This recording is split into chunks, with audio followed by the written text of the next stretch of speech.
Danilo deve estar entrando aí. Walter, vamos guardar. E aí, tudo bem? Opa, como é que tá? Tudo bem, Danilo? Tudo bom, Júnior, e você? Tudo bem, graças a Deus. Deixa eu acertando aqui a câmera um pouco aqui. O pessoal tá... Deixa eu ver minha luz aqui. Vou tentar acender minha luz aqui para ver se melhora um pouco. Aí, Tá joia. Beleza, beleza. Tá ótimo. Vamos lá, o pessoal começou a entrar aí, tá? E aí a gente vai fazer um bate-papo muito bom. Foi muito gostoso te ver aí em algumas lives aí, conversando. A última eu vi com o pessoal do 360, né? Que você deu um show ali. E Obrigado, muito interessante todo esse seu currículo e principalmente essas inovações aí com as paredes de concreto. Isso aí. E aí a gente vai poder conversar bastante hoje aí, falar, né, um pouco de tudo na nossa profissão. Muito obrigado. Obrigado pelo convite. É um prazer aqui. Eu fiz aí 80 eventos nos últimos 2 anos e meio. Poxa, que beleza. 95% desses eventos foram gratuitos.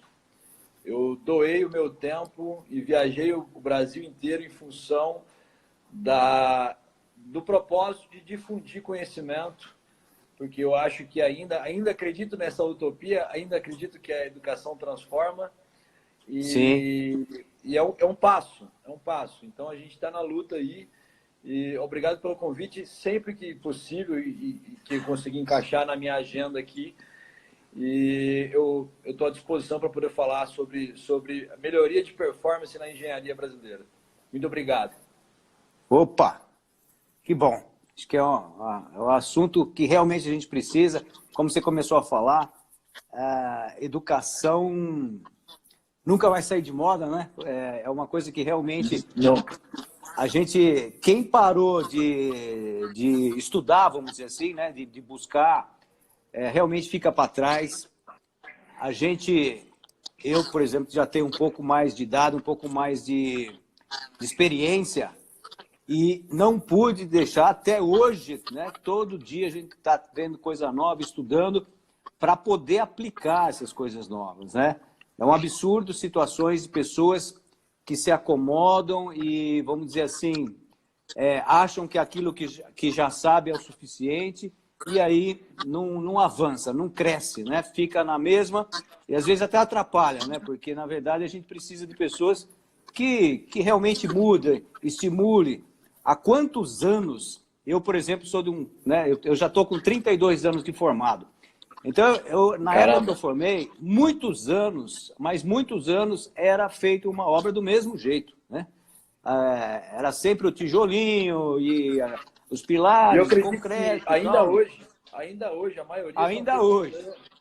Sim, mas você imagine há 30 anos atrás, né? O preconceito, né? Ou mesmo a gente tinha dificuldade, principalmente também, como não se usava, então era tudo mais caro, né? A metálica era mais cara, o madeiramento era muito específico, somente praticamente era só para madeiramento de cobertura, de telhado, né? E hoje não, hoje a gente sabe, a gente utiliza em todos esses materiais com muito mais frequência em todos os lugares, né? E como você também, eu sei que você está desenvolvendo, eu vi aí os teus trabalhos em relação ao concreto, né? Concreto armado, que realmente é uma peça estrutural realmente que tem resistência, é calculável, vamos dizer, ele é moldável, né? Você coloca em qualquer forma, você consegue fazer com que essa estrutura tenha beleza, estética e também, claro, a sustentação, né? Fala um pouco de você, exato, Danilo. Fala aí, porque pode ser que algumas pessoas aí, né, que principalmente alguns que talvez me seguem, queiram te conhecer melhor. Claro. Bom, eu sou engenheiro civil, né? Sou formado pela Universidade Estadual Paulista, pela Unesp, lá no campus de Ilha Solteira, São Paulo, lá no interior de São Paulo. Me formei em 2008, então eu estou num terço aí da sua experiência ainda. Eu estou com 11 anos de formado. Eu também tenho um MBA pela Fundação Getúlio Vargas, pela FGV, um MBA em Gerenciamento de Projetos. Eu trabalho com paredes de concreto há 10 anos. Comecei minha carreira na indústria de pré-moldado, depois eu fui ser engenheiro de chão de obras industriais, depois eu fui para a parte habitacional, onde eu estou até hoje. Eu tenho uma empresa de consultoria em gestão e gerenciamento de obra. Essa consultoria nasceu da necessidade da parede de concreto e depois que eu fiz o MBA, ela se estendeu um pouco mais na área de gestão como um todo, focado na gestão de prazo, custo e escopo de obras. Com o tempo aí, há uns 3 anos atrás, eu era diretor técnico de uma construtora e eu fui demitido dessa construtora. Paralelamente, eu tinha ainda a empresa de consultoria, só que meu network estava lá embaixo e aí eu não consegui mais fazer consultoria. Então, decidi vender o meu conhecimento de outra forma, criei um curso de gestão de projetos aplicados à construção civil e corri o Brasil com esse curso. Meu network aumentou, a minha exposição aumentou e eu voltei com a consultoria principalmente focada na parede de concreto e na industrialização da construção civil. E aí o resultado é que hoje a gente está com 10 clientes no Brasil, aproximadamente, de monitoramento e implantação da parede de concreto. Eu tenho uma pequena participação em uma construtora e também atuo com a produção de conteúdo, cursos, palestras e workshops sobre gestão de projetos, industrialização na construção civil, os desafios da escalabilidade na construção civil e parede de concreto. Que bom, poxa, um belo de um currículo, hein, Danilo? Que bom. Estamos começando ainda, estou na metade, de 1/3 ainda. Isso é bom. Eu também já fiz algumas coisas aí. Na verdade, eu me formei em 87, né? Eu sei que tem muitos aí que talvez nem tinham nascido aí. Em 87 e em São Carlos, né? Aqui, eu estou no estado de São Paulo, estudei na USP aqui de São Carlos e aí eu fui trabalhar em São Paulo. Naquela época era interessante porque a engenharia civil estava muito ruim mesmo, né? Bem pior, eu acho, que agora, né? Que esses tempos que passaram. Uhum. E a grande maioria dos estudantes que entravam na engenharia optavam no terceiro ano, vamos dizer, elétrica, civil, mecânica. O básico era igual para todos. Isso, E a gente escolhia, na verdade, optava no terceiro ano. E aí, na minha turma, tinham 180 que entraram ali na USP, em São Carlos, naquele ano, só 12 fizeram engenharia civil. O resto foi tudo para mecânica e elétrica, que era algo diferente, sei lá, que talvez tivesse um mercado maior naquela época. Mas teve 12 malucos lá, né? Teve 12 malucos que queria. Eu queria porque queria, não tinha nada a ver assim, né, com elétrica. Eu não sou tão tipo detalhista, especialista. Eu gosto também de gestão, eu gosto dessa parte de você ter o controle de contatos, network, como você falou. Você percebeu na sua pele que quando você teve um network baixo, você teve dificuldade e depois você conquistou, o campo abriu, né? Então isso eu passo também muito para as pessoas aí que querem, né, saber o que é importante na nossa profissão. Isso é importantíssimo, os contatos, não só com contatos com colegas de outras, né, de colegas nossos, de outras nichos, vamos falar assim, de outras áreas, como também com parcerias com fornecedores, parcerias com mão de obra, parcerias com empresas especializadas, né, que de repente trabalham com concreto. Não, eu falo isso toda hora. Toda hora. Tem uma frase minha lá que chama networking contrata mais do que currículo. Perfeito. Networking fecha mais negócio do que qualquer outra coisa. Eu acho é importantíssimo a rede de relacionamento. Verdade. E isso prova quando você vê o recém-formado tentando uma vaga, né?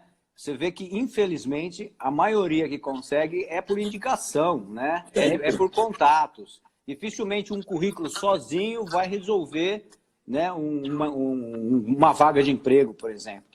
Dificilmente. Mas indo nessa linha aí, eu saí empregado, porque nós saímos em 12. Então, quando a gente saiu, a gente foi trabalhar em grandes empresas.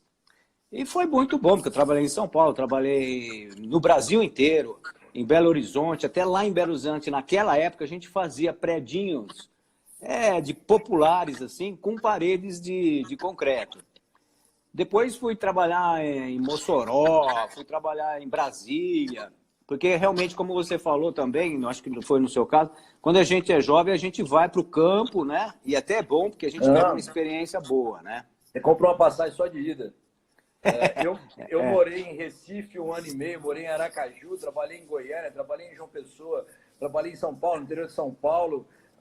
Estou em Uberaba, trabalho em Goiás. É assim. É isso mesmo. Aí, na verdade, eu fiquei 10 anos assim. Aí, de repente, eu falei, eu me percebi meio estagnado no sentido financeiro, porque a gente começa até bem em relação àqueles que começam fazendo seu próprio negócio. Mas aí a gente fica naquilo, é difícil o degrau de aumento salarial é pequeno, né? E aí eu queria algo mais. Aí eu peguei e montei meu próprio negócio 10 anos depois.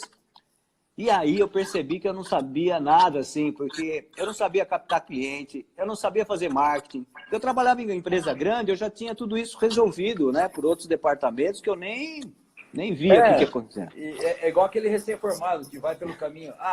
Eu vou fazer projeto. Vou abrir meu escritório aqui e vou fazer projeto. Beleza. Mal sabe ele que vai descobrir que fazer projeto é fácil e vender projeto é difícil. Perfeito. É isso aí. E também não entender isso como um negócio. Porque também tem aquela, se o cara fala o seguinte, eu vou parar de trabalhar aqui e vou fazer o que eu gosto. Vou fazer o que eu gosto porque é o que é minha paixão, é o que eu amo. Mal sabe ele que para fazer o que gosta tem que fazer uma porrada de coisa que não gosta. Você acha que eu gosto de vender curso? Eu odeio vender curso. Mas se eu não entender que para mim dar aula, para me levar conhecimento, eu preciso saber vender o curso, não vai adiantar nada. A mesma coisa lá na obra. Para mim, eu gosto de concreto, mas você acha que eu tenho que saber me preocupar com o custo, com o prazo? Às vezes é chato, mas eu tenho que me preocupar. Isso é importante. E, além de tudo, eu tenho que conferir o estribo, tenho que ir lá e cuidar do concreto e tal. Para fazer o que gosta, tem que fazer uma porrada de coisas que não gosta.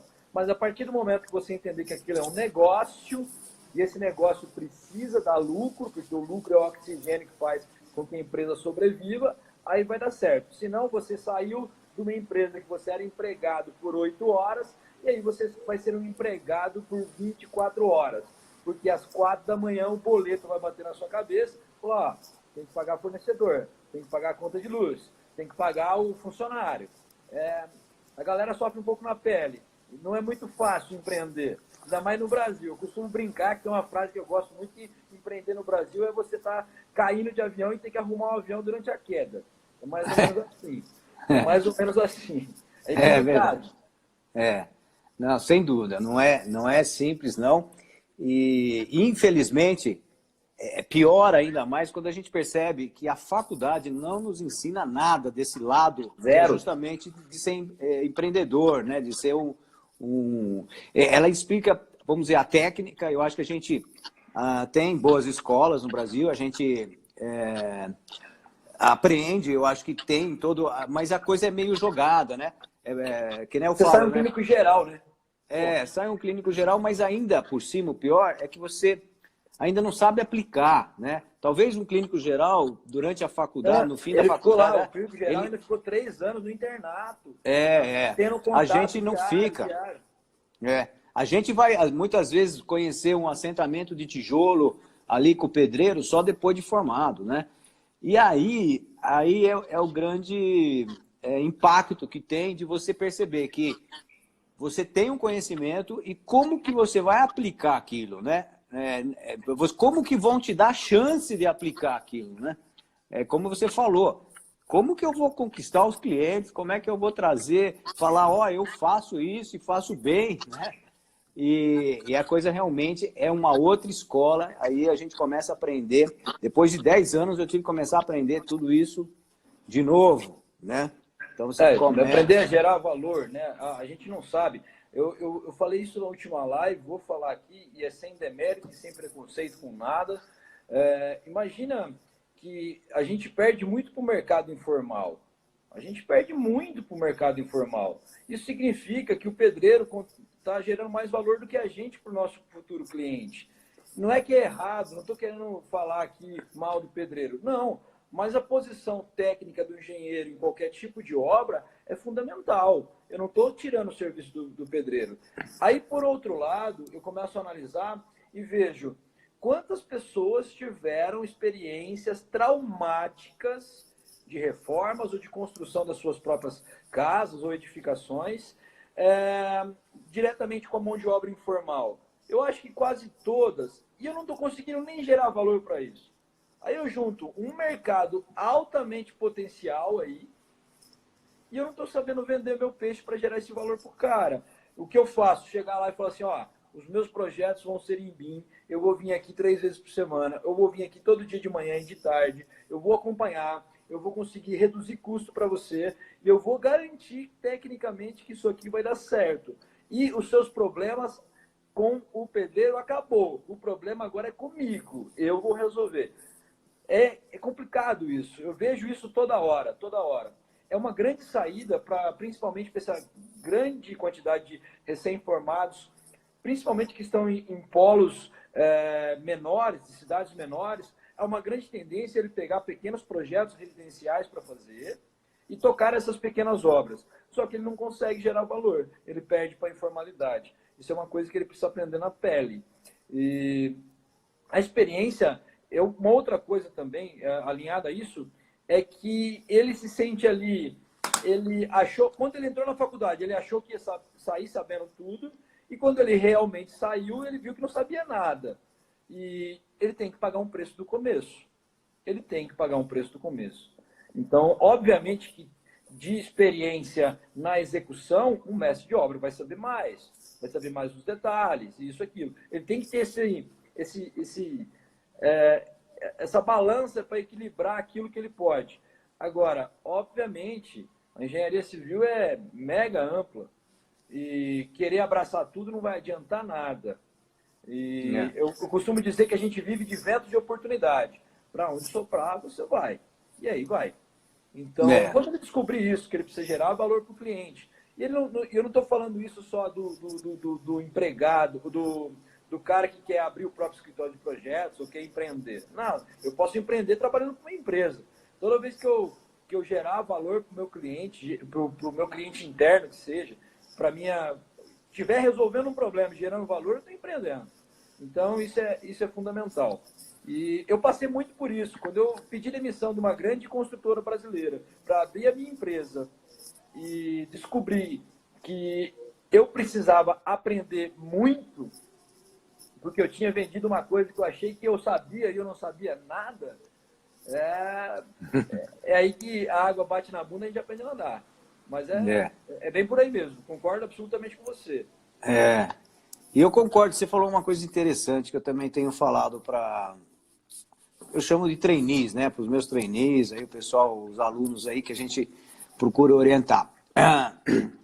A gente, a princípio, vamos dizer, a gente sai da faculdade conhecendo as técnicas, né, da faculdade. A gente chega numa obra, ou que seja própria ou não, você realmente vai ter um encarregado ou um mestre de obra que vai conhecer muito da técnica. Então, o que acontece? O que vai te diferenciar de outros engenheiros? O que vai te diferenciar do próprio mestre de obra? É justamente esse conhecimento que você fala da gestão. Ou seja, será que ele sabe fazer uma boa programação? Será que ele sabe planejar, programar? E depois, como é que ele vai controlar? Ele sabe fazer as medições? Ele sabe, por exemplo, reprogramar numa situação onde houve algum desvio daquele cronograma que você preparou? E aí, você vai chegar no final da obra aí que você vai ver que você gastou mais? Ou durante a obra você vai ter visão e ver que você ainda pode mudar um pouco aqui as coisas, fazer uma reprogramação e, de repente, atingir o valor esperado no final da obra? Então, tudo isso é o que diferencia o engenheiro às vezes, de um mestre de obra que tem um grande conhecimento técnico, muitas vezes tem mais do que a gente mesmo. Só que a gente tem, como você falou, a gente vai completar, nós vamos ajudar, né, esse mestre de obra, e eles vão nos ajudar também. Cada um tem seu papel. Cada um tem seu papel, mas a gente tem qualificações diferenciadas, né, que a gente vai acrescentar. Que eu falo, tem muita gente que fala que tem dificuldade, por exemplo, de cobrar, né, de cobrar. E aí fala, mas por quê? Vamos dizer, o que você vai fazer para o cliente? Ah, eu vou lá na obra de vez em quando, aí mas o pedreiro é bom, ele já sabe e tal. E aí? Não, mas aí eu vou quando precisa. Quer dizer, como que você vai cobrar se você não gera valor? Se você não gerar benefício, tudo que você cobrar é caro. Então, se você tiver condição de apresentar para o teu cliente um trabalho onde vai gerar benefício, ou seja, vai gerar um controle dos custos, do orçamento, vai gerar um controle do prazo da obra, né? Vai ter uma organização de compras, comprar as coisas no momento certo, de forma certa. Isso o pedreiro não vai fazer. Se você não fizer isso também, você não está agregando mesmo, aí o teu preço é caro. Então, isso eu acho que é o que faz a diferença da nossa profissão, e eu vejo que você tem essa linha também, Danilo. Você tem essa linha que realmente enxerga que o campo grande que tem o engenheiro e também o arquiteto, né? Porque a gente, na verdade, se completa ainda muito mais com o arquiteto. Eu até digo, né? Eu digo o seguinte, por exemplo, se eu for fazer um projeto, eu faço o projeto e acompanho obra. Mas eu digo o seguinte, isso. Se o nosso, por exemplo, se tiver algum arquiteto e for fazer um projeto também, eu acho que ele tem que cobrar mais do que eu. Ele está mais qualificado para fazer um projeto, entendeu? Agora, um projeto que eu digo arquitetônico, né? Claro, claro. Agora, para acompanhar a obra, eu tenho que ganhar mais do que o arquiteto, eu tenho muito mais a oferecer. Então, a gente se completa. O ideal é que se faça realmente um belo projeto arquitetônico por um arquiteto e a gente faça os projetos complementares mais técnicos, como, sei lá, estrutural, hidráulica, elétrica. A gente pode, juntamente com o arquiteto, fazer algumas especificações de materiais, como, por exemplo, determinar que nós vamos usar um sistema de concreto, né, nas alvenarias, né? Eu já fiz muita obra também de bloco de concreto estrutural. Alvenaria estrutural. De alvenaria estrutural. Então, isso tudo realmente é que faz a diferença, porque porque é o seguinte, na verdade, a gente aqui no interior, eu não sei você, talvez você tenha trabalhado contato com obras maiores, mas eu tenho feito aqui obras mais de médio porte, tá? Residências, a gente faz também alguns condomínios, mas de apartamentos relativamente pequenos, tá? E a nossa realidade é essa, entendeu? A nossa realidade é de estar ali e fornecer esse trabalho mesmo diferencial para o cliente, porque se deixar para o pedreiro fazer, ele vai fazer. Só que sabe lá se vai atingir o custo que o cliente espera, se vai dar no prazo que o cliente espera, né? Isso daí é que a gente, no fundo, está falando justamente da gestão de projetos, né, Danilo? Exatamente, exatamente.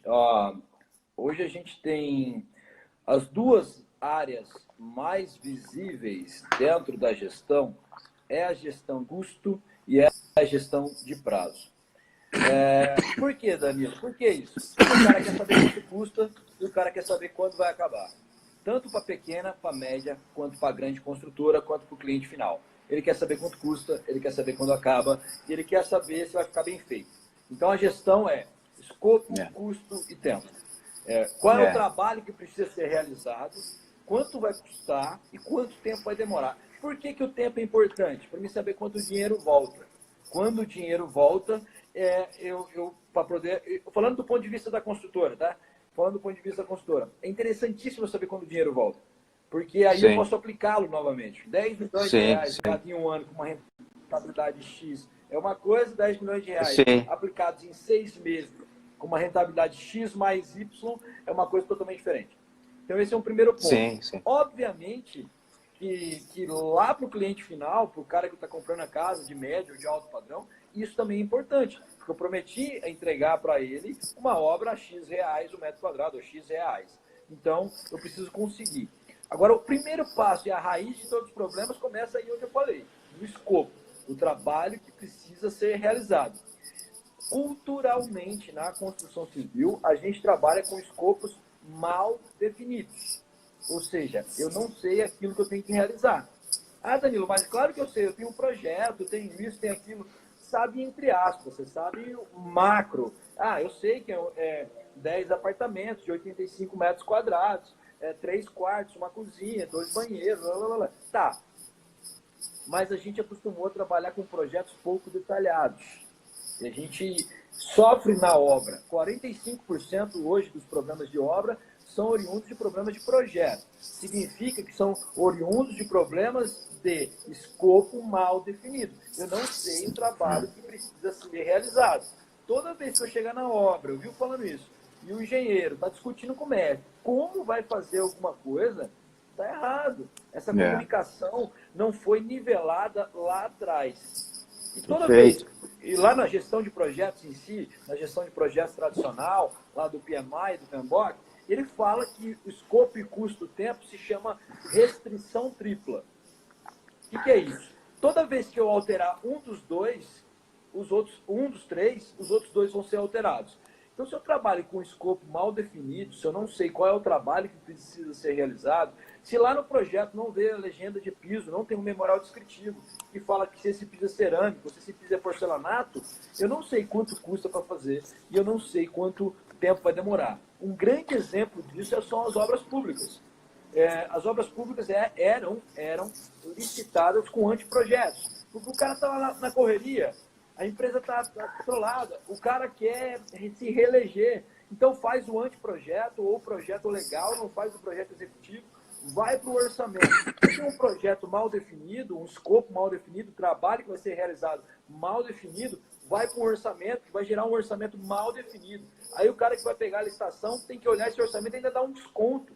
Porra, nunca vai dar certo isso. Aí a gente começa a ver uma porrada de obra pública que começa e para, uma porrada de empresa que pegou obra pública e quebrou, e uma porrada de obra de empresa pública que pediu aditivo e não conseguiu. Fora os outros motivos que a gente não vai falar aqui, que eu não acho pertinente a gente falar aqui. Então, vem aí da mesma raiz do problema. Uma obra de construção civil, cara, é muito complexa. É muito complexa. Eu pego uma casa de 70 metros, 50 metros quadrados, essa casa tem 300 itens. São 300 chances de um item chegar errado, não chegar, chegar atrasado, eu pagar mais caro, vir na especificação errada, eu executar e ficar errado, eu tenho que refazer, e assim por diante. Bom, eu tenho lá 5, 6 variáveis, vezes 300 itens, eu tenho lá 1.800 chances de errar numa casa de 50 metros quadrados, então é mega complexo. Depois, para um prédio, eu tenho lá 30 mil itens. Quando eu vou para um shopping, eu tenho 3 milhões de itens. Eu costumo dizer que a única coisa que eu sei do planejamento é que eu vou errar. E nesse mercado, quem dá certo é quem menos erra, não quem acerta. Porque não acerta. Tá? A gente tem uma linha de raciocínio. Pegando o gancho, aí, sem querer me estender muito, há uma coisa que falta muito nas empresas brasileiras, que é a maturidade operacional.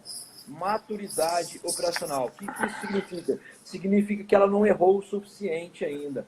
E por quê? O pequeno e médio empreendedor, ele encara o erro como fracasso. Ele marginaliza o erro ali, ou não ter o lucro esperado, como um fracasso, e não como um aprendizado. Se eu pegar o histórico das grandes construtoras listadas na Bolsa de Valores, eu consigo listar pelo menos 5 que tiveram histórico de prejuízo no começo. E quando eu chego para um pequeno empreendedor e falo para ele, para você crescer, pode ser que você tenha um prejuízo, ele olha para mim, eu não vou colocar meu dinheiro nesse negócio.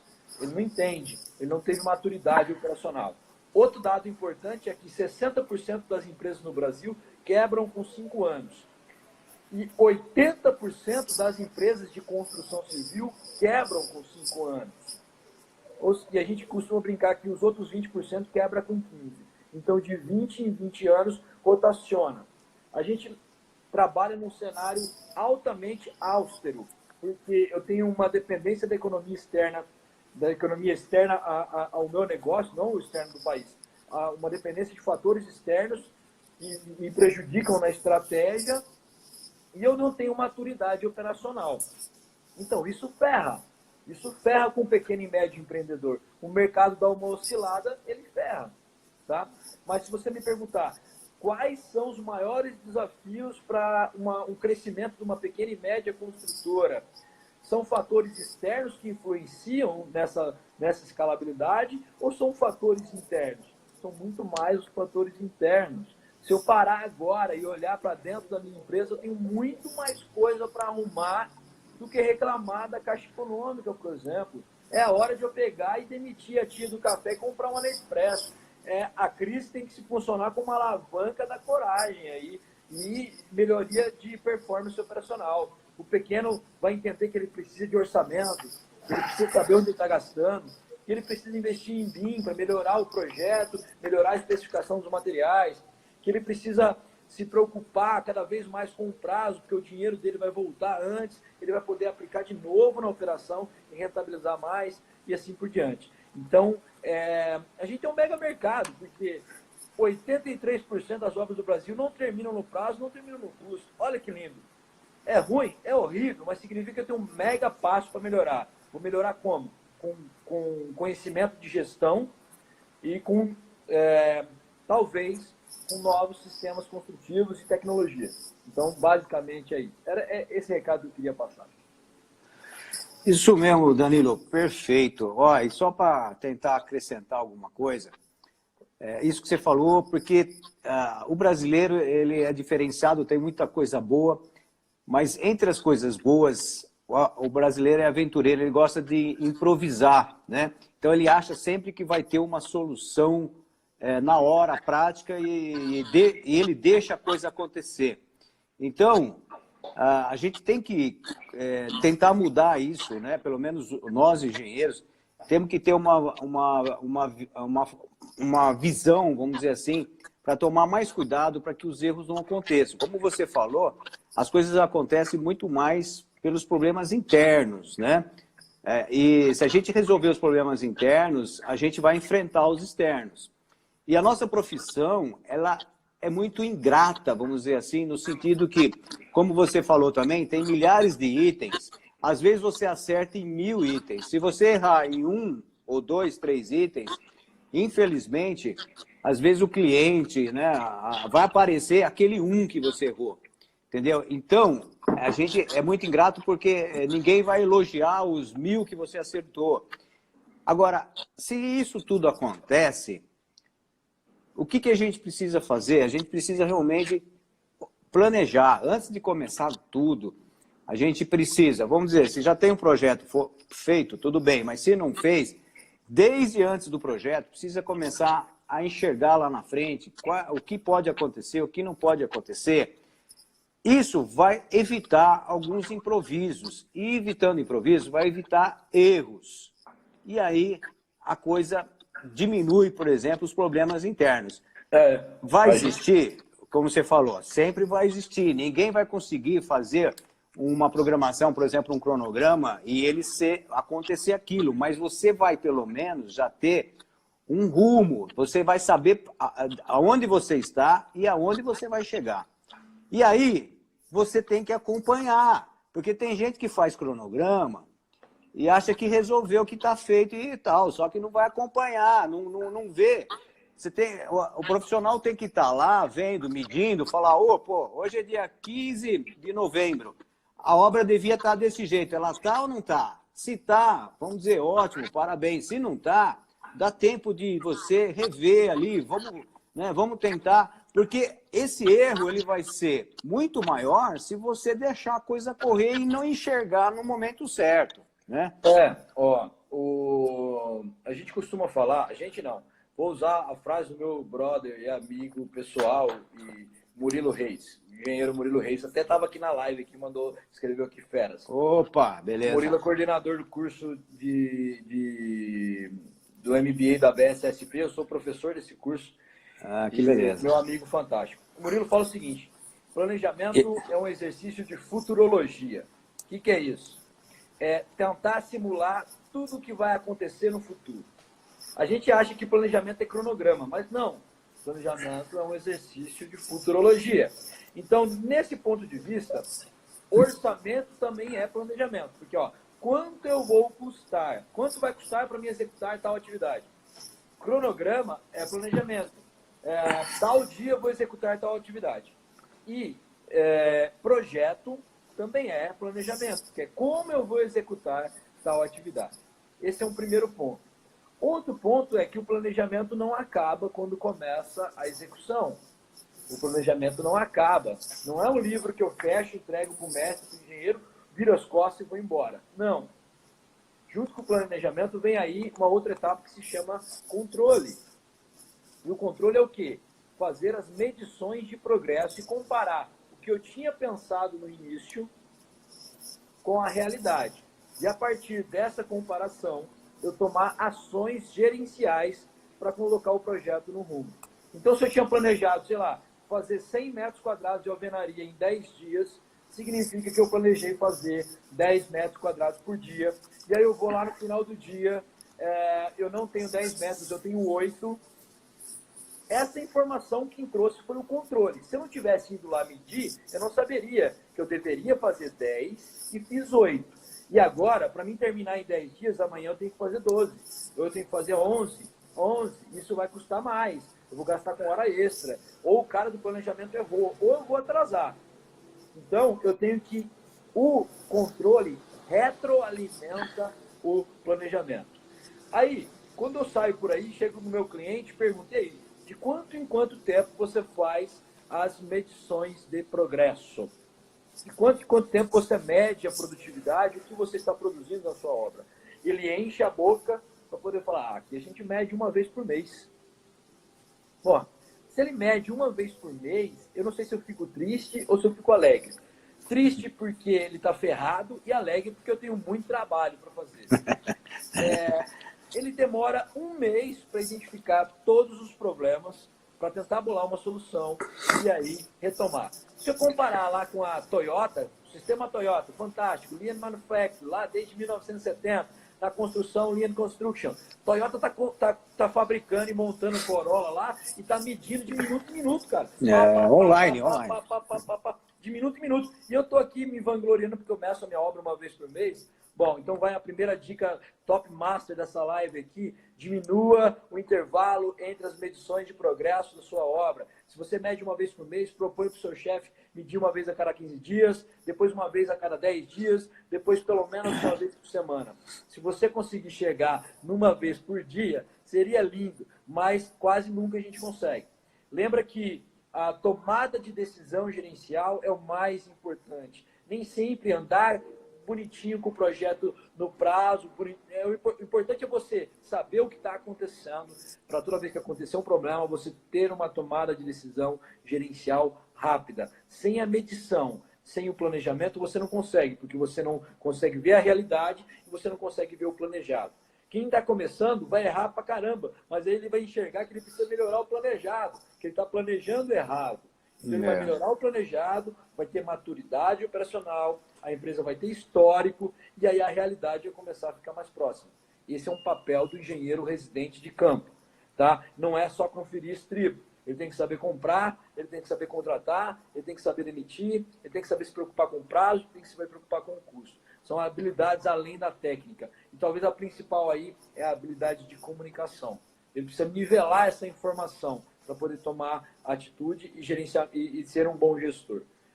Dentro da gestão de projetos, é esse o paralelo que a gente traz para a construção civil. É isso que é o praticado. Quanto mais eu medir, quanto mais eu evoluir a minha maturidade operacional, e se for para mim errar, que eu erre rápido, mais bons resultados eu vou ter no futuro. Resumidamente, é isso.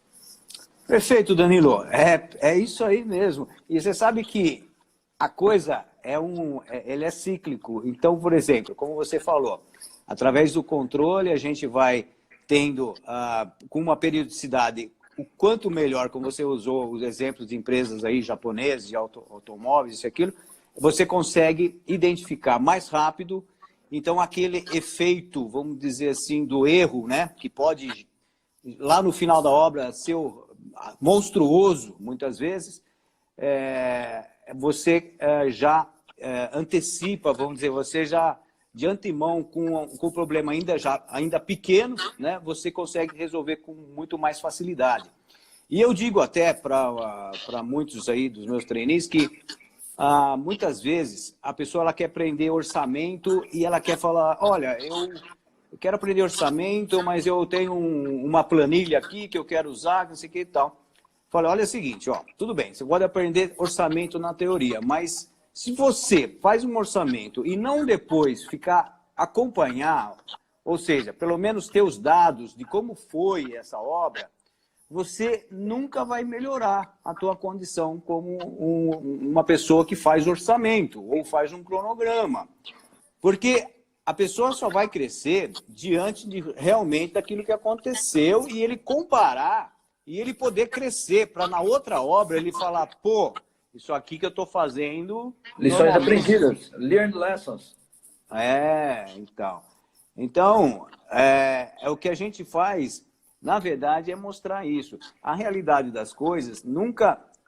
Por isso que é importante, eu sempre falo, você quer procurar um nicho, ótimo, você tem que procurar, mas você tem que ter uma noção de tudo, porque se você ficar muito isolado, aquela especialização tua, ela não vai, talvez, atender a necessidade de muitos, porque você precisa entender é como um cliente, né? Qual a necessidade dos meus colegas para que eu coloque esse nicho, né? Perfeito. Então, isso tudo é muito bom e é fantástico e é o que faz, eu acho que nos faz diferença, né? Para que você seja bem-sucedido em relação àqueles que ainda, infelizmente, como eu já tive meu tempo, de bater a cabeça às vezes, né? De que você fala, pô, por que será que eu não estou progredindo, né? Então, muitas vezes é isso, você fez uma coisa, e aí, como é que andou aquilo? Como é que foi? A parte também, como você falou, de projetos, é muito importante a compatibilização dos projetos, você saber também coordenar projetos, no sentido... A gente até vê essas fotos em Facebook, quando o cara corta uma viga para passar uma tubulação de esgoto, né? Tá, É um absurdo. Aí você fala, pelo amor de Deus, como é que chega nisso? Então, quer dizer, com certeza não teve projeto, não teve nem análise, não teve nada.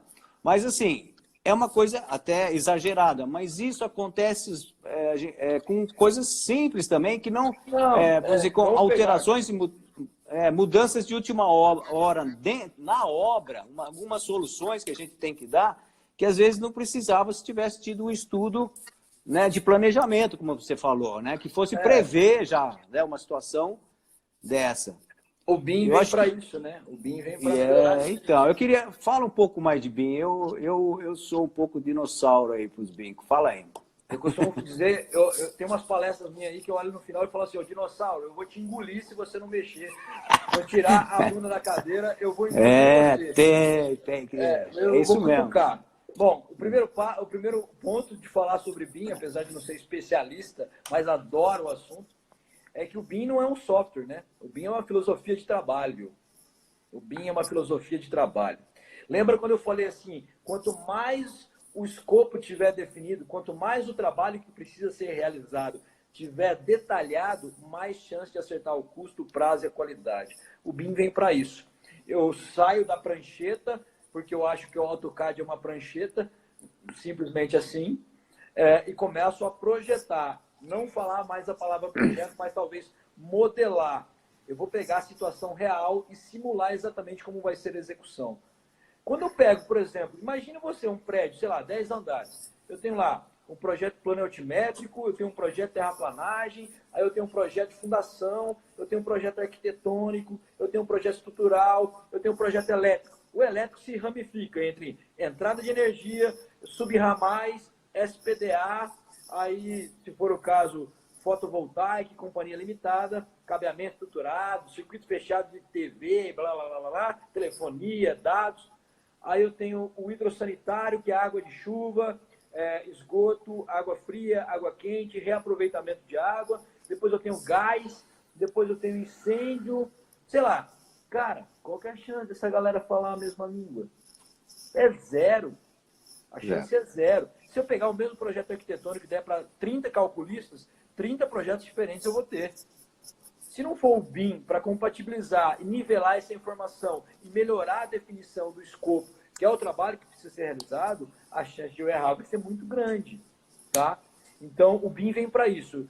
Consiste, primeiramente, em eu projetar e todas as disciplinas estarem se comunicando da maneira correta, num mesmo arquivo, onde eu não consigo ter mais inconsistências. Quando aparecer a inconsistência, a incompatibilização, que no BIM a gente chama de clash, o software ou os softwares vão avisar. E o melhor de tudo isso, isso não é caro, isso é barato, e a gente tem softwares brasileiros de altíssima qualidade que fazem isso. Então, na verdade, a gente está meio que apanhando. Depois, quando eu começo a agregar, a palavra BIM é Building Information Modeling, modelagem da informação da construção. A parte mais importante é esse I aí, que é informação. E quando eu começo a agregar a esse modelo informações, quando eu falo que aquele pedaço de tubo que está projetado ali custa R$ 15 o metro, eu começo a agregar isso, eu começo a partir para o BIM 5D. Quando eu falo que aquele pedaço de tubo vai ser colocado em tal data, eu começo a planejar com o BIM. Isso fica mais claro, eu simulo a execução. Se eu estou simulando, eu estou planejando. Cada vez mais que eu simulo, eu vou diminuir as cagadas que a obra vai levar lá na frente. E se a galera que vai executar participar dessa, vou chamar de declaração de escopo, que é entender qual é o trabalho que precisa ser realizado, eu vou ter uma grande chance de melhoria de performance. Eu não sei os percentuais, mas o BIM reduz 100%. Reduz muito o custo de retrabalho. E a galera não enxerga isso. Porque o brasileiro tem tempo para pensar, não tem tempo para pensar, nem dinheiro para gastar em projeto, mas ele tem dinheiro para refazer. Ele tem dinheiro para refazer. Ele não para pensar. Então ele acha, a gente não tem cultura de investir em projetos. Aí a gente acha que o projeto é caro. Aquele aquele cliente final que vai construir a casa, ele acha que o projeto é só para aprovar na prefeitura. Isso está tudo errado e a gente não gerou valor para esse cara. Eu não falei para ele que o meu projeto sendo um pouco mais caro, ele vai economizar muito mais lá na frente. Então o BIM vem para isso. Então esse é fundamental. É uma filosofia de trabalho. E já existe há 30 anos. Não é de ontem para hoje. Quem não entrar no BIM está acabado. Eu trabalho numa construtora, presto serviço para uma construtora pequena. Primeira coisa que eu cheguei para ele foi assim: todos os projetos aqui são em BIM. A partir de agora, todos os projetos são em BIM. Ah, mas ninguém faz, para que eu preciso disso? Aqui, todos os projetos vão ser em BIM. Simples assim. Por quê? Porque eu preciso de melhoria de performance. É um investimento um pouquinho diferente no início, mas que se a gente souber fazer a conta direito, a gente não vai sofrer. Não vai sofrer tanto. Vai sofrer sempre. Não tem jeito.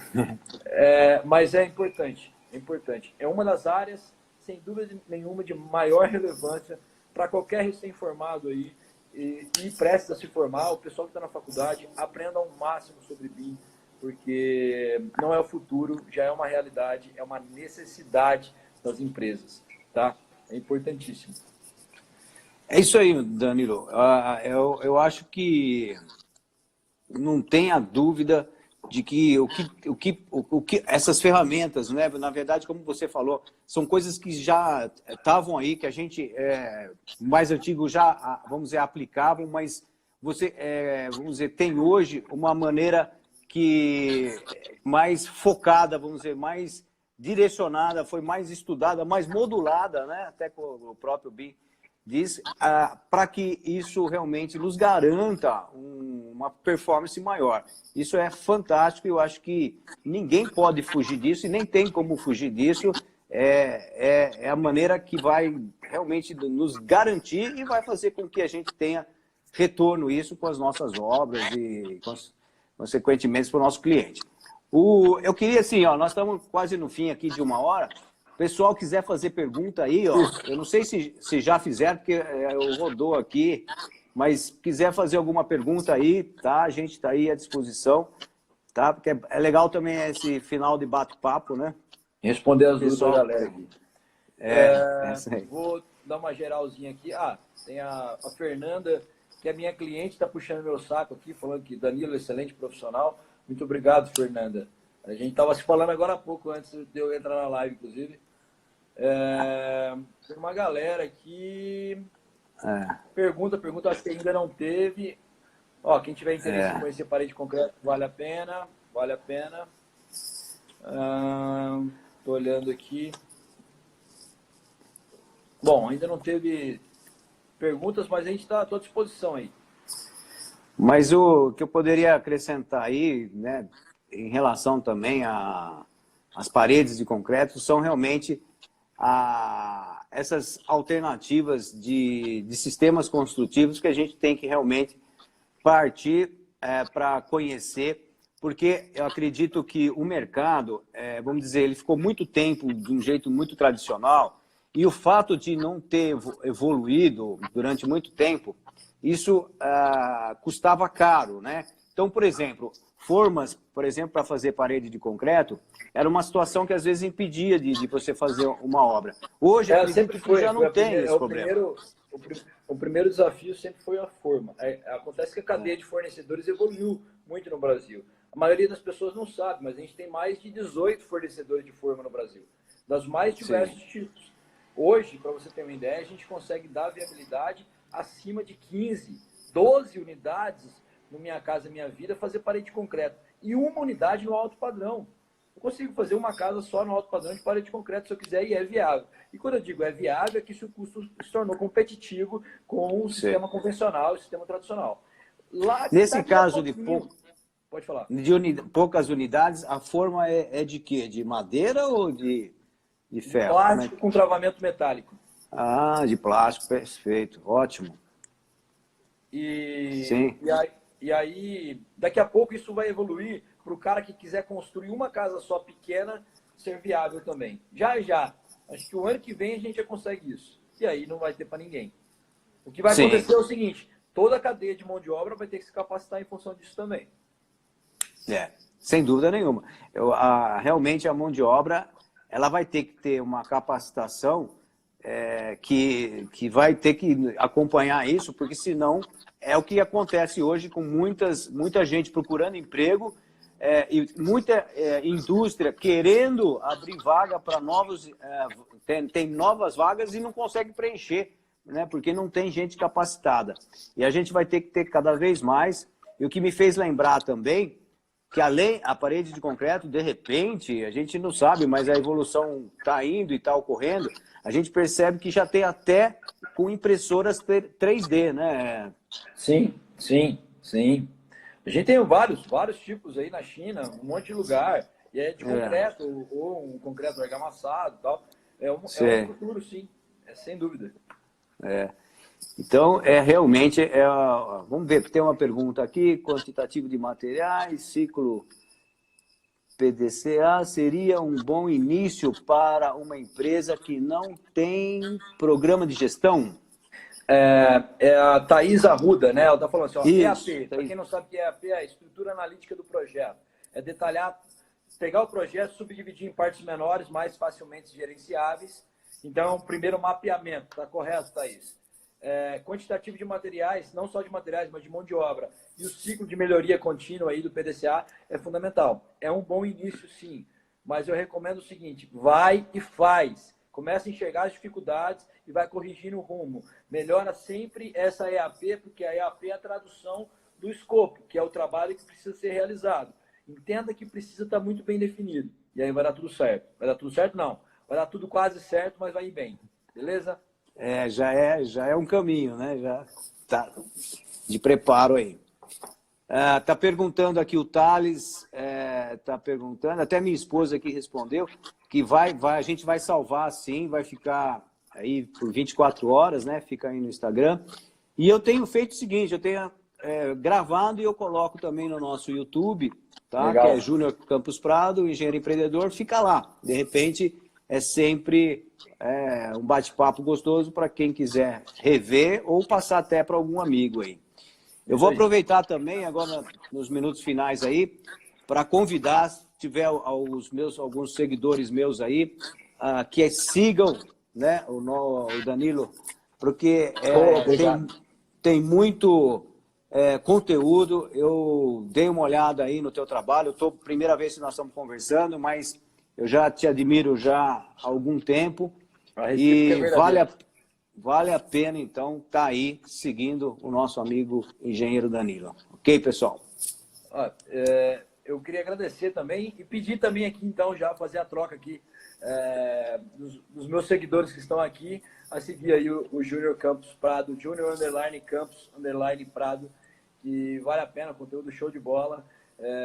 Eu acho que é uma missão muito boa aí, levar conteúdo de qualidade, de graça, com a galera que precisa, todo mundo precisa de conhecimento não ocupa espaço, sem prepotência, sem arrogância. A ideia aqui é somar, única e exclusivamente somar. E aí a gente consegue melhorar um pouquinho das obras do nosso Brasil. Muito obrigado mais uma vez pelo convite. Eu me deixo inteiramente à disposição de todos vocês, tanto no meu direct, quiser falar comigo, eu atendo todo mundo, atendo 100% das pessoas e vai ser um prazer falar com vocês. Muito obrigado mais uma vez, viu, Júnior? Opa, eu que agradeço de você ter aceitado de pronto aí. E foi muito bom, eu tenho certeza que a gente vai até poder marcar uma próxima aí, claro, né, uma data aí futura aí, e a gente vai voltar para a gente enriquecer ainda mais aí esse bate-papo, porque eu tenho certeza que não só quem assistiu, mas eu também aprendi muito com você aí. É isso, imagina. Então, e eu queria também falar para o pessoal aí que a gente está sempre à disposição. Nós temos também o nosso YouTube, Facebook aí. Quem quiser aí estar acompanhando, a gente vai estar sempre passando, realmente compartilhando conhecimento. Graças a Deus, eu já tenho um tempo aí, vamos dizer assim, as pessoas já me veem como engenheiro de sucesso. Então, vamos dizer, o que poderia ter a mais para que me desse mais felicidade? Foi o surgimento da internet aí, né? De poder compartilhar. Porque eu não tive, na época que eu recém-formado, a gente não tinha nada disso. Quando a gente precisava ter, vamos dizer, informações, né? Ter essa educação fácil através, né, de uma mídia, a gente infelizmente não tinha. A gente tinha que ficar do lado de um engenheiro experiente e tentar ficar ouvindo ele. E esses momentos eram raríssimos, né? Então, hoje, essa geração ela tem uma grande facilidade de ter, né, essa forma de receber as informações. Agora, tomem cuidado para ter as informações e saber elaborar, né, saber realmente aplicar, né, tudo isso. Beleza. Valeu. Foi um prazer. Muito obrigado, viu? Um abração para você. Vai cair a live aqui, eu vou desligar. Vai cair, então. Já. Até mais, pessoal. Valeu. Tchau. Obrigado. Tchau. Opa.